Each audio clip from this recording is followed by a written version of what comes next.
My name's Don, and welcome to the first episode of My RooVentures.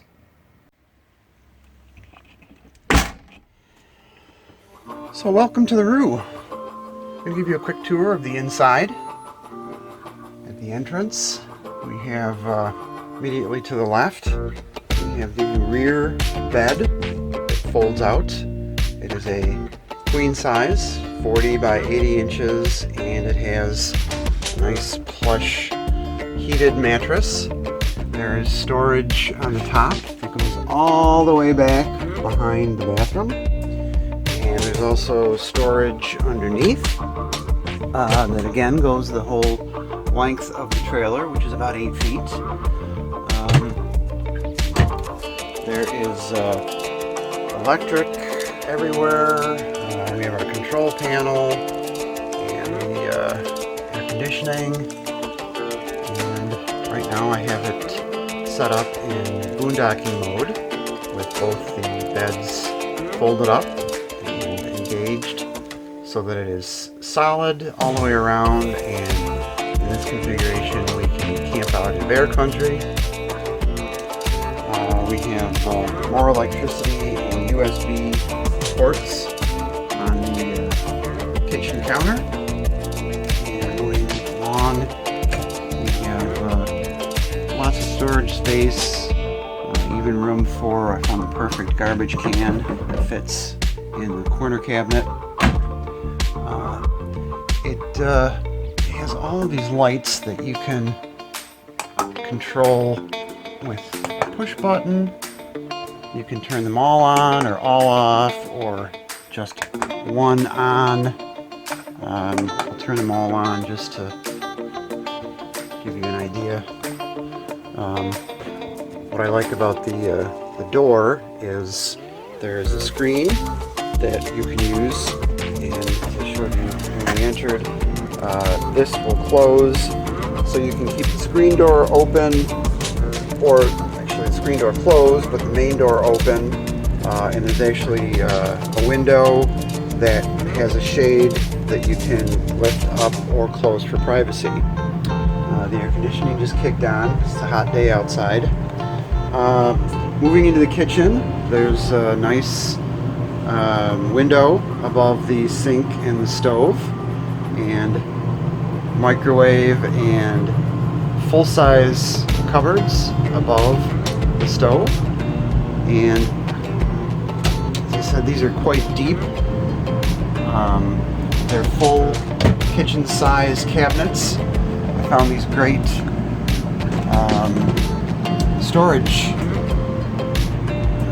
bins actually at my local Target for $2 a piece, and they fit just perfectly in the cupboards, stacked up 4 high. I actually bought a bunch of them, 4 for each cabinet, so that we can put dishes and silverware and condiments and whatever you put in the cupboard.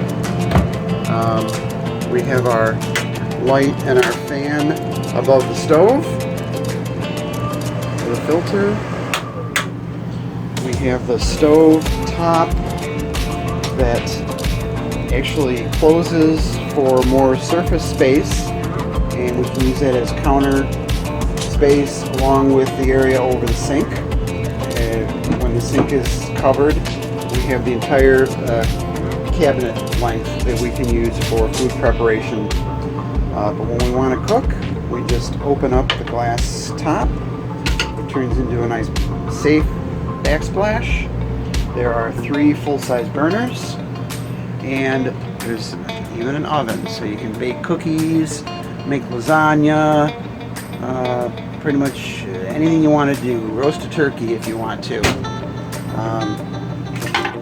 The stove was not a big selling point for us. I would have been just as happy with extra cabinet space, and some of the configurations do have that.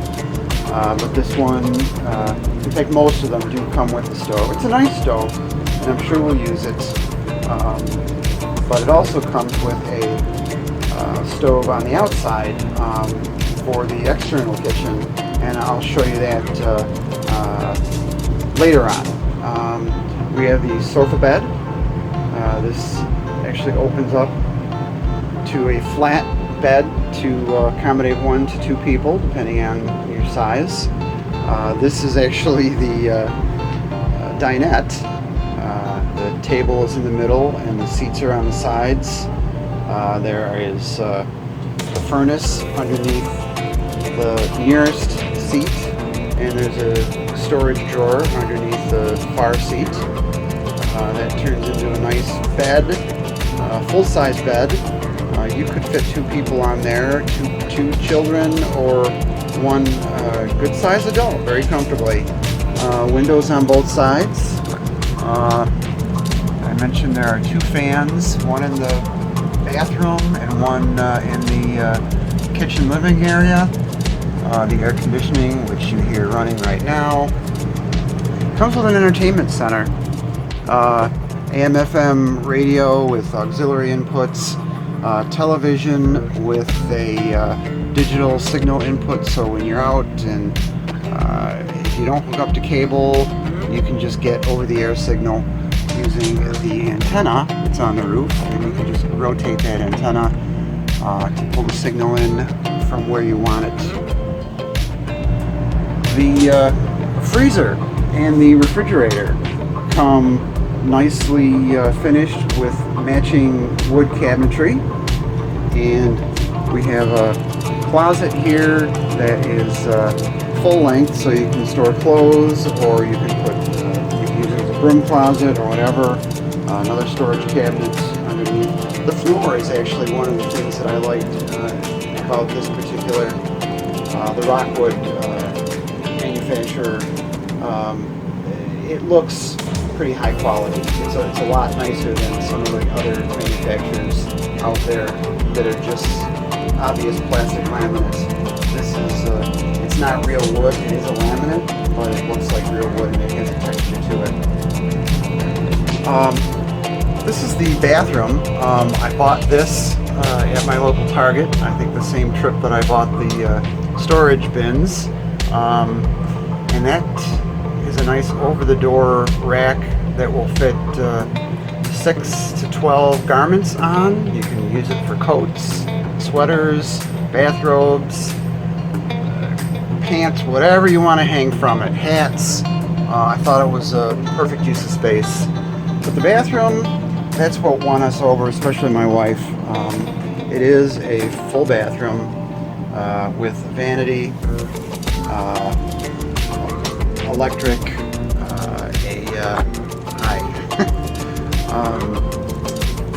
medicine cabinet. The glass enclosed shower is wonderful. The toilet, and look at this full-size towel cabinet. Nice. So the shower doors open up. They're rounded, so they have plenty of room when you're inside. And the light is a skylight. It doesn't open. The exhaust is over the toilet, exhaust fan, but that brings in a lot of light and makes it a pleasure to take a shower, although I haven't taken one yet in here. The shower itself can be removed. Haven't used it yet. Time will tell if we need a new shower hose. It looks a little cheap, but fixtures are nice. This thing here is called a shower miser, and it lets you save water while it's heating up. Instead of letting the water run until it gets hot, you turn it on and the water cycles through, and it kind of cycles through here and back, and when it's hot it changes color. It turns red to let you know that the water is hot enough, and then you can turn the water on and take your shower without wasting water. Now, as I said, I have this in boondocking mode. The way it comes is both sides, the mattress is kind of sitting like that in front of the door.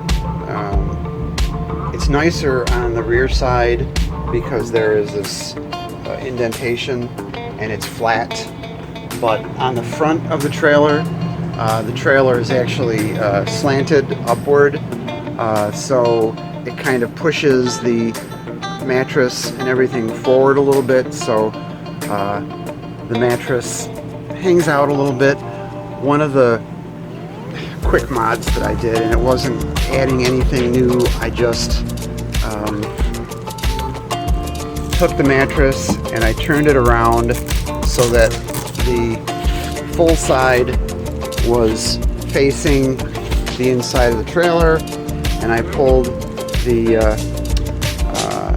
there's this storage thing that hangs over on the ceiling of the bedroom that you can put clothes or phones or anything on it. It's suspended from these hooks, and I just draped that around it to hold it tight up against the wall, and then I closed the curtains so that you wouldn't see it when you're in the living and dining area, and voila, you have a curtained off bedroom that is more pleasant to look at than a mattress hanging there. Plenty of storage on top of all the beds, goes all the way back, and that's about the extent of the inside tour. It looks like it's starting to rain right now, so I'll take you on an outside tour a little later on.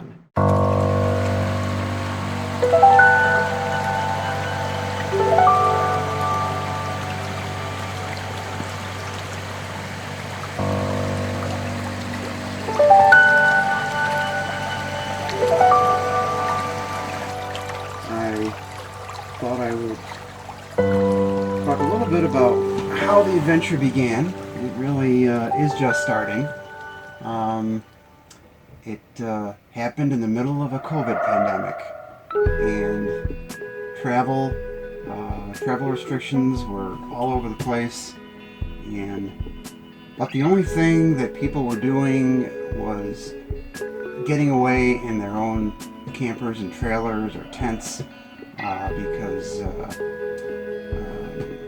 social distancing was the norm, and mingling in restaurants and even hotels was a little iffy.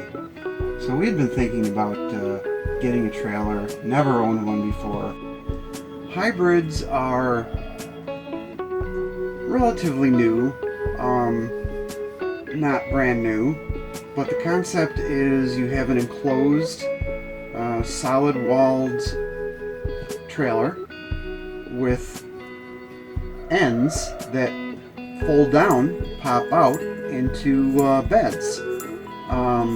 Usually they're queen size, and you can have up to, I've seen at least 3 pop-outs, and I'm sure in bigger units you might even be able to find a 4th one.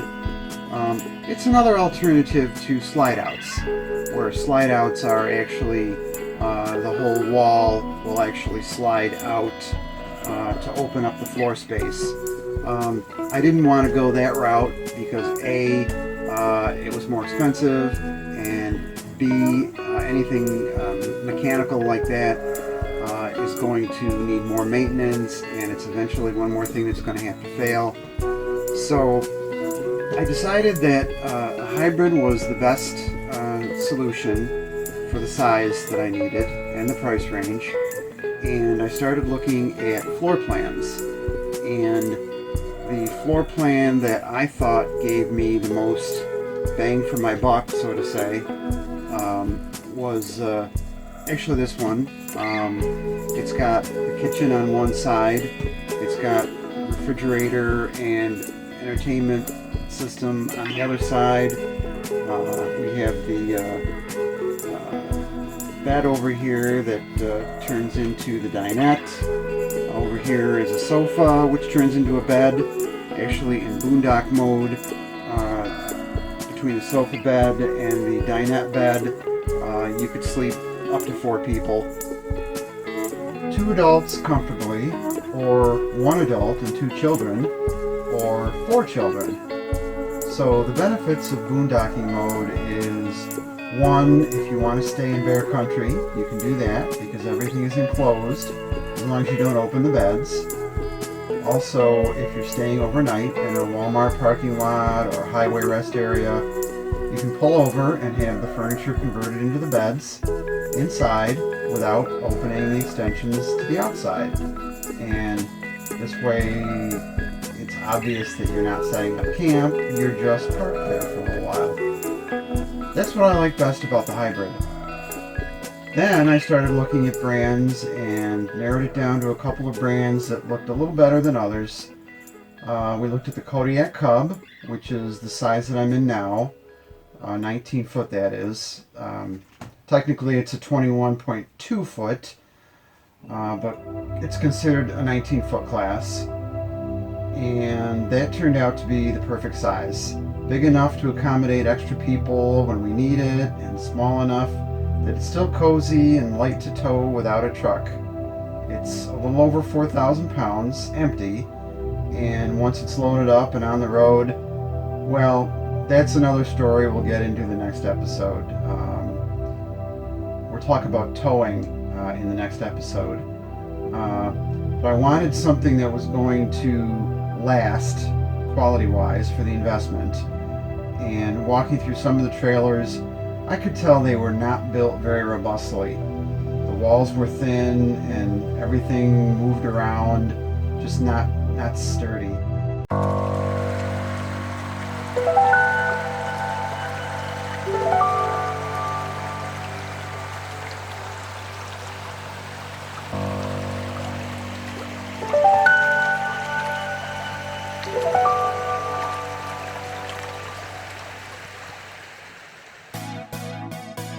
So we narrowed it down to the Kodiak Cub and the Rockwood Roo initially. Plus the names were fun. We decided to look at the Cub on the same day as the Roo so we could get a better in-person comparison. We looked at the Cub first, fortunately. It was nice with the slightly upgraded interior, having the wood panel doors, but the upgrades seemed superficial. One of the cupboards was hanging off the hinge because the screw hole was stripped. There didn't seem to be enough solid wood behind the doors. The cupboards themselves were not as deep.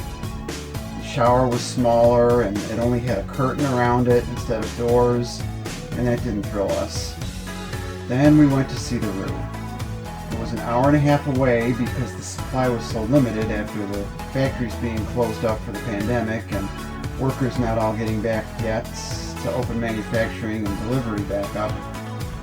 And we were just blown away by the quality.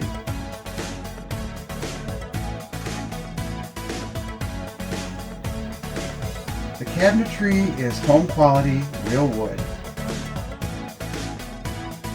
The cabinets are deeper than any we looked at. They're literally the full depth of a kitchen cupboard, so you don't have to worry about stacking items sideways or awkwardly so that they fall out when you open the doors. You can stack large dishes flat, and that was a big selling point. The mattresses are very thick and plush. They're actually heated. The mattresses on the Cub, in comparison, were more like the thickness of a quilt or a sleeping bag and provided absolutely no support. And then there was the bathroom. We loved the bathroom, especially the glass shower door and the skylight. It had everything we wanted, and there was no comparison to the Cub at that point. The bathroom was the icing on the cake that won over my wife, and so we decided then and there that we found our camper and we bought it on the spot. And that's how we found our Roo. How we got it home, well, as I alluded to earlier, that's another story. Stay tuned for that next episode.